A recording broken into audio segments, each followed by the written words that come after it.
You know, umazwane nje abantu bahle kanje nobabili. Ladies, they always have my conferences or high tea, ladies out, and all those things, which is the my activities that have been done by abantu besifazane, because abantu besifazane it is for them to talk.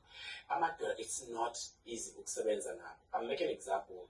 Ungazibulali sine project esinayo initiative ethi ungazibulali indoda, because we wanted to say now it's enough.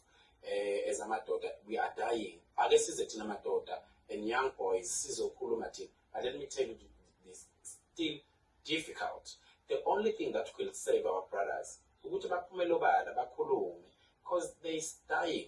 We are the ones that are dying, and if sizo expect for the next person ukuthi ayilekele impilo yethu, I'm telling you siyaphela njengamadoda. And iworry yami enginayo every day ukuthi these young people sibashiya kuphi uma thina sizo decide ukuzibulala. So each and every minute, each and every Saturday, when my funerals are called, amadoda. Unkini mentioned something, the percentage of men who are dying. We are dying. The economy, nakho konke okwenzakalayo as social ills, it affects us amadoda. Sitsheliwe kwathiwa asingakhali, asingakhulumi. But you need to change that narrative as amadoda. It must start now. Ukuthi let's learn to talk, let's learn to cry. And I mean, speaking of changing that narrative, we need government involved. Otherwise, it's not going to be possible. So, and there are already policies in place that are meant to